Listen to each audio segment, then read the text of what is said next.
Deruan suara jangkrik pun terdengar sangat merdu, bagaikan alunan musik yang memecah keheningan malam, dan angin malam pun berhembus menembus sela-sela jendela rumah.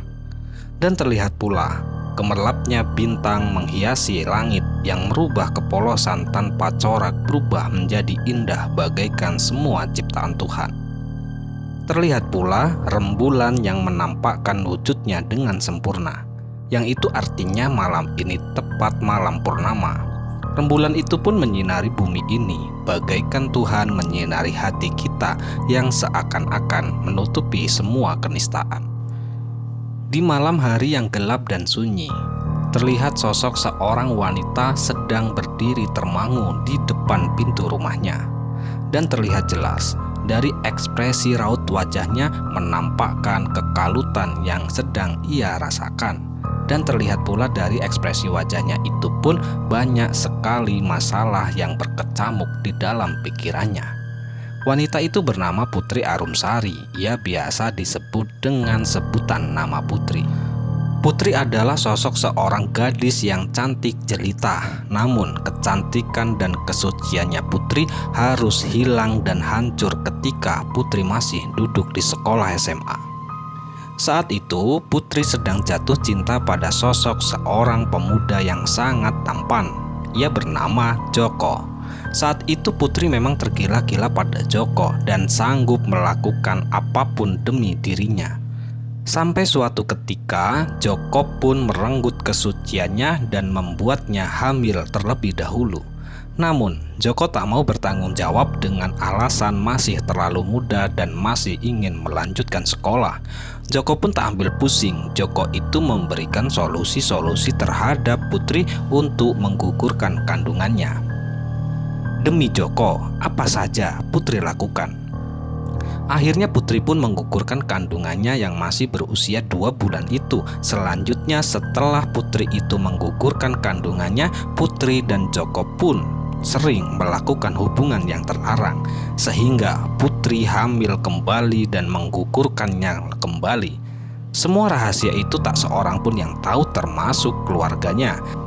Sampai di akhir sekolah SMA, saat kelulusan sekolah, Putri pun mengatakan kepada Joko bahwa Putri hamil kembali dan ingin Putri segera dinikahi dan Joko bertanggung jawab atas kehamilannya. "Jok, aku hamil lagi, Jok. Kamu harus bertanggung jawab. Ini yang sudah ketiga kalinya loh, Jok," ucap Putri kepada si Joko. Tapi Put, aku masih ingin melanjutkan sekolah, Put. Nanti kalau ayahku tahu aku bisa dimarahi habis-habisan, Put. "Ya ndak bisa, kamu harus bertanggung jawab pokoknya. Mau nggak mau kamu harus bertanggung jawab. Ini yang sudah ketiga kalinya. Aku nggak mau kalau suruh gugurin lagi, Jok. Kamu harus bertanggung jawab," ucap Putri penuh isak tangis kepada Joko itu. "Ya sudah, tenang sayang, tenang. Tenang, nanti aku akan menikahimu," rayu Joko kepada Putri. Ketika Putri mendengarkan apa yang disampaikan oleh Joko bahwa Joko akan bertanggung jawab atas kehamilannya itu, Putri pun merasa sangat bahagia. Di situ Putri pun bergelayut manja terhadap Joko. Hari demi hari pun berlalu dilewati oleh Putri dan Joko hingga saatnya waktu yang dinanti-nantikan telah tiba. Di hari pernikahan Putri dengan Joko, awalnya kedua orang tua Putri sangat terkejut ketika mendengarkan ucapan Putri bahwa Putri ingin menikah. Ya tentu, karena Putri saat itu masih sangat muda dan baru saja lulus sekolah SMA. Tapi Putri pun menjelaskan semuanya kepada kedua orang tuanya bahwa Putri telah hamil di luar nikah. Mereka pun sangat marah mendengar penjelasan Putri. Tapi Putri pun merayu kedua orang tuanya hingga akhirnya kedua orang tuanya itu pun mengalah dan merestui pernikahan ini. Tak banyak orang yang menghadiri pernikahan Putri, hanya orang-orang terdekat saja. Kami hanya menikah siri karena usia kami yang masih sangat muda dan ditolak oleh KUA. Sudah hampir 2 jam, Joko tak kunjung datang. penghulu sudah sangat gelisah dan akan segera pulang. Namun, aku menahannya agar mau menunggu sekitar setengah jam lagi. Dengan gelisah Putri menunggu kedatangan Joko. Berkali-kali diteleponnya, tapi ponselnya tak aktif juga. Lalu Putri pun meminta bantuan salah satu tetangga untuk menjemput Joko ke rumahnya. Selang beberapa menit kemudian, tetangga Putri pun mengatakan bahwa seluruh keluarga Joko telah pindah ke Jakarta 2 hari yang lalu. Ternyata Joko telah menipunya. Seketika dunia pun berputar 190 derajat. Putri pun merasakan tubuhnya melayang dan kemudian gelap gulita. Sejak saat itulah Putri tak pernah lagi bertemu dengan Joko, dan juga Putri pun tak pernah menikah dengan siapapun. Ternyata dunia tak selebar daun kelor. Setelah beberapa tahun berlalu, Putri kembali dipertemukan dengan Joko. Pertemuan pertama Putri dengan Joko di sebuah restoran, yang mana Putri adalah seorang kasir di restoran tersebut. Sejak saat itulah Joko sering sekali mampir di restoran tempat Putri bekerja. Restoran yang berada di pinggir sungai itu yang memiliki keindahan tersendiri bagi mereka yang mampir ke tempat itu. Ternyata Joko sudah menikah dan memiliki 2 orang anak yang masih kecil-kecil. Joko kembali ke kota ini dengan alasan bahwa di kota ini ia dijanjikan kesuksesan bagi mereka yang bergerak di bidang perkebunan kelapa sawit. Sejak pertemuan itulah, dendam masa laluku kembali terkuak, di mana Putri akan membalaskan dendam itu terhadap Joko. Ya, tentu dendam yang membara yang dirasakan oleh Putri itu ketika Putri itu mengingat masa lalu di mana pernikahannya gagal akibat ditipu oleh Joko. Selain ditipu pernikahan Joko itu, sakit jantung ayah Putri pun kambuh dan ayahnya Putri sempat dirawat di ICU selama 3 hari. Dan setelah itulah ayahnya meninggalkan keluarga Putri untuk selama-lamanya. Semenjak ayahnya Putri meninggal, adiknya yang bernama Aris jadi ikut berhenti dari sekolah karena ibunya tak mampu untuk membiayai sekolah adiknya itu. Sedangkan Putri sendiri tidak melanjutkan sekolah karena dalam keadaan hamil. Aris, adiknya, memutuskan untuk membantu ibu mencari nafkah. Dia bekerja sebagai pemulung walau pendapatan perharinya hanya 10-15 ribu rupiah. Malang tak bisa ditolak. Untung tak dapat diraih. Baru 2 hari bekerja sebagai pemulung, dia mengalami kecelakaan maut yang merenggut nyawanya sehingga adiknya pun meninggal dunia. Saat Aris menyeberang jalan, sebuah truk menghantam tubuhnya. Tubuh Aris pun terpental dan ia pun harus meninggal di tempat untuk selama-lamanya. Mendengar Aris meninggal kecelakaan, ibu sangat shock, terlebih saat melihat jasad Aris yang terbujur kaku di rumah sakit dengan tubuh yang tidak sempurna. Wajah Aris sebagian hancur, tangan dan kakinya patah, sebagian jarinya ada yang hilang, bola matanya pun yang sebelah kiri hilang entah kemana dan hampir seluruh giginya lepas. Putri tak bisa membayangkan betapa sakitnya kematian Aris. Ibu sangat histeris dan menyebabnya depresi hingga akhirnya ibu pun menjadi orang gila. Melihat keadaan keluarga seperti ini hampir saja Putri pun ikut stres, tapi karena Putri teringat dengan kondisi ibu, segera Putri pun bangkitkan semangatnya. Ini semua gara-gara kamu, Joko. Kuman Putri lirih kepada kebencian. Mulai saat itulah dendam ini terus tumbuh dengan subur. Sedangkan yang menabrak Aris, dia menyerahkan diri ke kantor polisi. Atas kematian Aris, kami mendapatkan santunan dari asuransi jiwa sebesar 35 juta dan juga mendapatkan santunan dari perusahaan yang menabrak Aris sebesar 50 juta. Dengan uang santunan itulah Putri membuka usaha kecil-kecilan di depan rumah peninggalan ayahnya itu dan merawat ibu yang mengalami gangguan kejiwaan memasuki fase kehamilan yang ke-8 bulan. membuat Putri sangat sulit menjalani hidup. Selain usia kandungan yang sudah hampir melahirkan, Putri juga harus merawat ibu yang mana kadang-kadang dia mengamuk tanpa terkendali. Sedangkan kehamilan Putri yang sudah 8 bulan itu tidak mengalami kemajuan. Perut Putri tidak terlihat seperti orang yang sedang hamil. Saat diperiksakan, kata bidan bayinya Putri kekurangan asupan makanan yang bergizi. Itulah sebabnya bayi dalam kandungan Putri sangat kecil. Berbagai bisikan menghasut ke dalam otak Putri, ingin rasanya Putri mengakhiri hidup ini. Putri pun merasa tidak kuat dengan takdir yang ia jalani saat ini. Namun di sisi lain, Putri tak ingin kalah dengan takdir. Putri pun harus menaklukkan takdir yang sudah membuatnya seperti ini. Ya, takdir itu adalah Joko yang telah membuatnya menderita seperti ini. Putri pun berjanji akan mengejar Joko sampai kemanapun dan harus terbalaskan dendamnya ini. Karena merasa tertekan itulah akhirnya Putri pun melahirkan sosok seorang bayi perempuan tanpa bantuan siapapun. Bayi itu sangat kecil dan mungil, mungkin itulah yang dimaksud bidan. Dan bayinya Putri pun kekurangan gizi. Tapi walau bagaimanapun Putri tetap merawatnya dengan telaten. Bayi itu pun diberi nama oleh Putri dengan nama Dewi.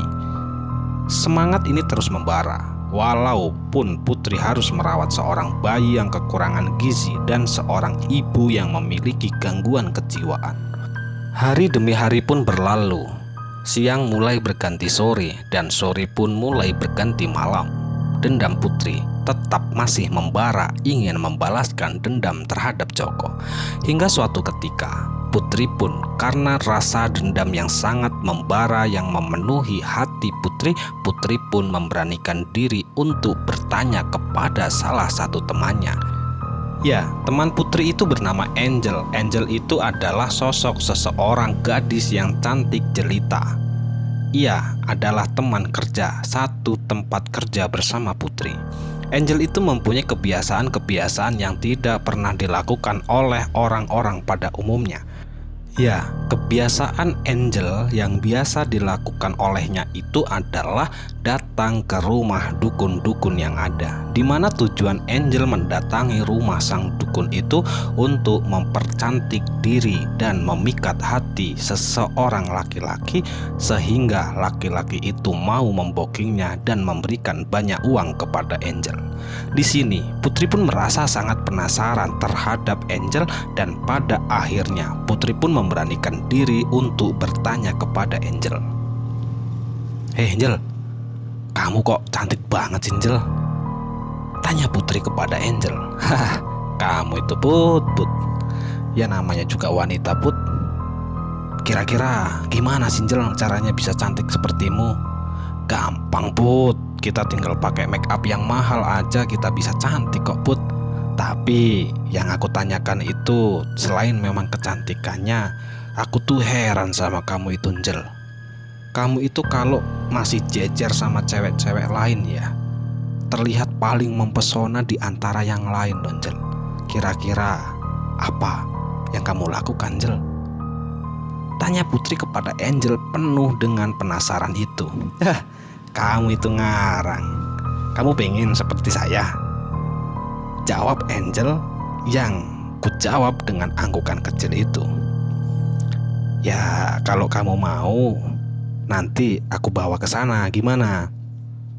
jawab Angel kembali. "Iya deh, aku mau. Cuman aku tuh maunya bukan tentang masalah susuk pemikat seperti yang kamu lakukan Angel. Kira-kira orang yang membuatmu seperti itu bisa ndak membuat orang itu mati secara perlahan-lahan merasakan sakit yang luar biasa Angel?" tanya Putri kepada Angel. Angel pun terkejut dan kaget mendengarkan apa yang disampaikan oleh Putri, di mana Angel itu tidak pernah melakukan hal-hal yang akan dilakukan oleh Putri. Apa emang yang ingin kamu lakukan Put? Untuk siapa yang ingin kamu lakukan mati secara perlahan itu Put? Tanya Angel kepada Putri penuh dengan rasa penasaran itu. Ada deh, pokoknya nanti kamu tahu sendiri kalau kita sudah berangkat ke rumahnya Mbah Dukun itu, jawab Putri dengan singkat dan jelas padat itu. Waktu pun berlalu dengan cepat hingga akhirnya waktu sore pun telah tiba. Itu artinya jam kerja mereka berdua alias Putri dan Angel pun telah usai. Putri dan Angel langsung bergegas merapikan tempat kerjanya dan melangkahkan kaki meninggalkan tempat kerja itu menuju sebuah parkiran kendaraan yang ada di restoran itu. Tidak lama kemudian, setelah mereka itu sampai di tempat parkiran itu, Putri membuka ponselnya dan membuka sebuah aplikasi taksi online. Tidak lama kemudian setelah Putri itu memesan taksi online, akhirnya mobil taksi online itu pun tiba di depan mereka berdua. Putri dan Angel pun masuk ke dalam mobil taksi itu. Waktu demi waktu pun berlalu hingga akhirnya kurang lebih hampir 1 jam lamanya Putri dan Angel menaiki sebuah taksi online itu. Akhirnya mereka berdua itu pun sampai di sebuah desa yang ada di daerah Jawa Barat. Setelah mobil taksi itu berhenti dan terparkir, Putri dan Angel pun langsung turun dari mobil itu. Setelah mereka berdua itu turun, mereka berdua itu pun langsung melanjutkan perjalanan dengan jalan kaki kecil. Kurang lebih hampir 500 meter lamanya mereka itu berjalan. Akhirnya mereka itu pun sampai di sebuah gang, di mana gang yang akan ia lalui itu jalannya cukup lumayan besar, cukup untuk melewati sebuah mobil, apalagi motor. Disinilah Putri dan Angel pun berniatan untuk menggunakan jasa ojek. Tidak lama kemudian setelah Putri memasuki gang itu, terlihat ada sebuah gapura yang di situ ada sosok seseorang ojek menunggu pelanggan datang. Tanpa basa-basi, Putri dan Angel itu pun langsung memesan dan menaiki ojek itu untuk minta diantarkan di sebuah desa yang ia tuju. Selama perjalanan yang diantarkan oleh tukang ojek itu, Putri pun bertanya kepada tukang ojek itu, harapan Putri tukang ojek itu tahu keberadaan rumah Mbah Dukun itu. "Pak, maaf, Bapak tahu nggak rumahnya Mbah Wiro?" tanya Putri penuh penasaran sambil digonceng sepeda motor itu. "Oh, rumah Mbah Wiro? Ya tahu toh, terkenal itu Mbak. Emang Mbak mau kemana? Emang Mbak mau ngapain di tempat Mbah Wiro?" tanya ojek itu sambil fokus menatap ke arah jalan. "Gak apa-apa Pak, cuma nanya aja." "Ya sudah Pak, lanjutkan perjalanan," jawab Putri dengan singkat itu.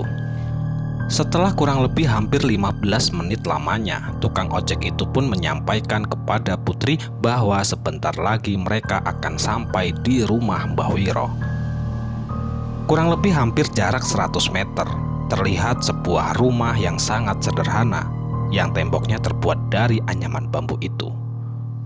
"Mbak, bentar lagi kita sampai, itu rumahnya yang terbuat dari anyaman bambu," ucap dari tukang ojek itu.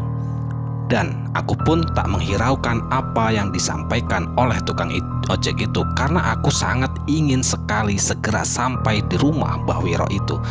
Sesampainya di rumah itu, akhirnya kami berdua itu pun langsung turun dari tukang ojek itu, langsung melangkahkan kaki menuju ke rumah yang sederhana itu.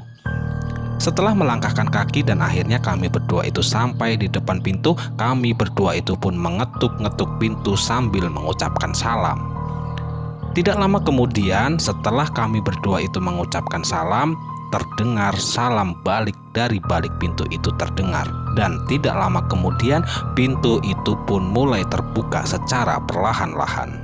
Setelah pintu mulai terbuka secara perlahan-lahan, terlihat sosok seseorang pria paruh baya yang berusia sekitar 55 tahun. Berambut putih, menggunakan kemeja serta bawahan sarung, berjalan sambil memegangi daun pintu.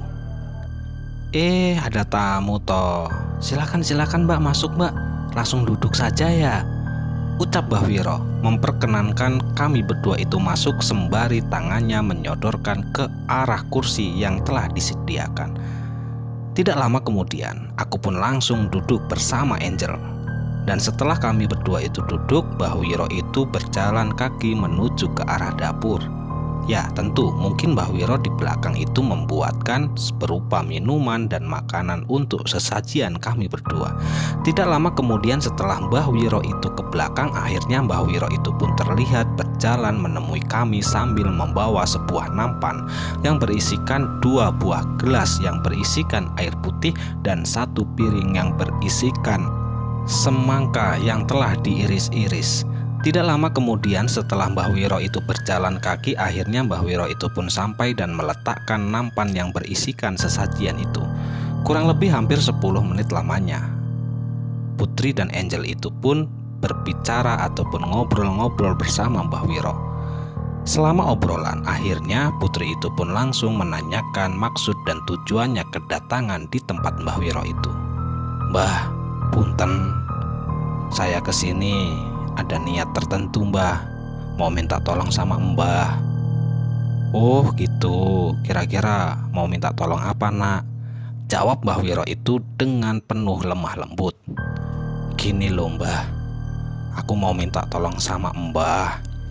Aku minta tolong agar salah seorang yang aku tuju dan saya maksud itu jatuh sakit secara perlahan-lahan dan mati secara mengenaskan Mbah," ucap Putri sambil gemetar menyampaikan apa maksud tujuan kepada Mbah Wiro itu. Mbah Wiro itu hanya terdiam dan termangu menatap ke arah Putri. Tidak lama kemudian Mbah Wiro itu pun menjawab apa pertanyaan yang dilontarkan oleh Putri. "Loh, kok bisa? Emang apa masalah yang sedang kamu lakukan nak, sampai-sampai kamu mempunyai dendam seperti itu?" jawab Mbah Wiro sambil menghidupkan sebatang rokok. "Panjang Mbah ceritanya. Aku tuh kalau mengingat masa laluku itu sangat-sangat sedih Mbah. Dendamku semakin membara. Dimana beberapa tahun yang lalu ketika saya masih sekolah SMA, saya itu dihamili oleh seorang pria. Dan pria itu tidak bertanggung jawab dan sampai saat ini. Setelah kejadian itu adik saya meninggal kecelakaan. Dan ibu saya Mbah itu menjadi orang gila Mbah. Saya mau minta tolong sama Mbah Wiro agar membalaskan semua dendam-dendamku ini Mbah," jawab Putri yang sedikit meneteskan air mata yang membasahi pipinya. Tanpa menjawab pertanyaan dari Putri, Mbah Wiro itu pun langsung berdiri dan melangkahkan kaki menuju ke sebuah kamar, di mana kamar itu langsung ditutup oleh Mbah Wiro. Jadi Putri dan Angel di waktu itu tidak mengetahui apa yang sedang dilakukan oleh Mbah Wiro.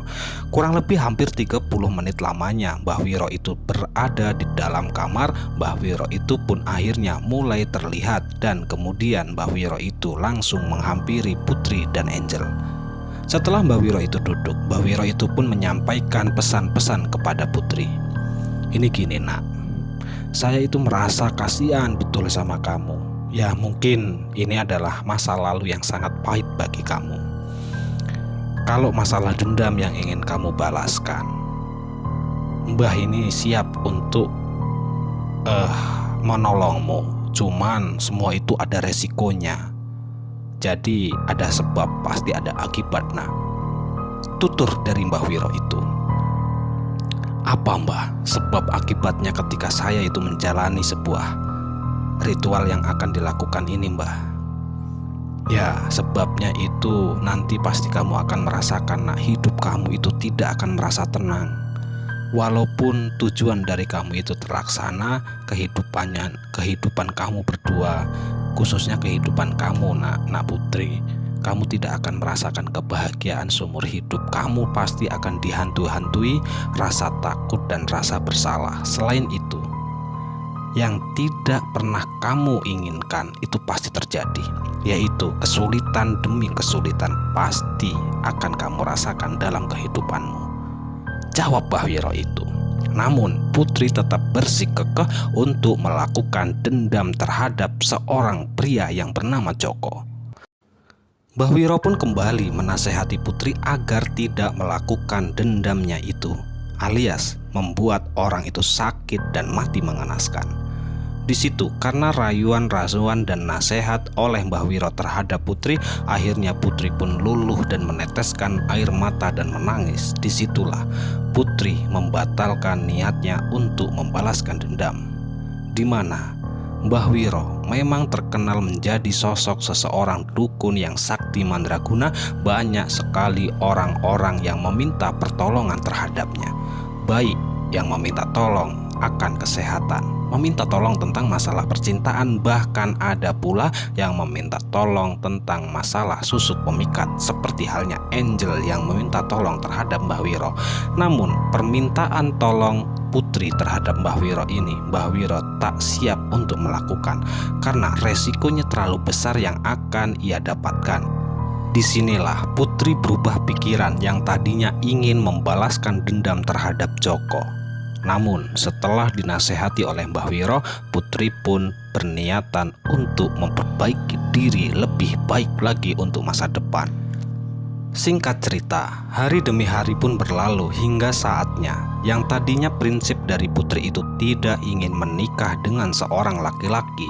Di sini Putri menginginkan untuk menikah dengan sosok seorang laki-laki. Ya tentu karena rasa trauma yang ia rasakan itu benar-benar ia takut akan menjalani sebuah rumah tangga. Yang ditakutkan Putri ketika Putri menikah dengan seorang laki-laki, laki-laki itu tak jauh dengan Joko alias sang penipu ulung.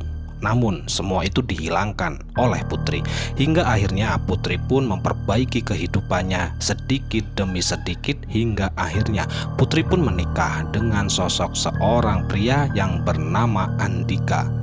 Setelah Putri itu menjalani sebuah pernikahan dan menjadi sebuah rumah tangga kecil, kehidupan antara Putri dan Andika itu semakin baik hari demi hari ia lewati. Hingga akhirnya kehidupan mereka benar-benar bahagia dan harmonis. Selain kehidupan mereka bahagia karena berkecukupan dengan harta, mereka berdua sudah dikaruniai 2 orang anak atas pernikahan Andika dengan Putri, alias sekarang mereka berdua sudah mempunyai 3 orang anak. Disinilah kehidupan Putri mulai membaik. Dendam yang tadinya membara hilang seketika bagaikan air mengalir begitu deras di aliran sungai yang begitu jernih. Selesai. Ya, inilah cerita yang disampaikan teman kita ya. Semoga cerita ini bisa bermanfaat dan bisa menghibur. Kami ucapkan mohon maaf yang sebesar-besarnya jika ada kata-kata yang salah, dan kami ucapkan terima kasih banyak kepada teman-teman semua yang telah mendukung kami.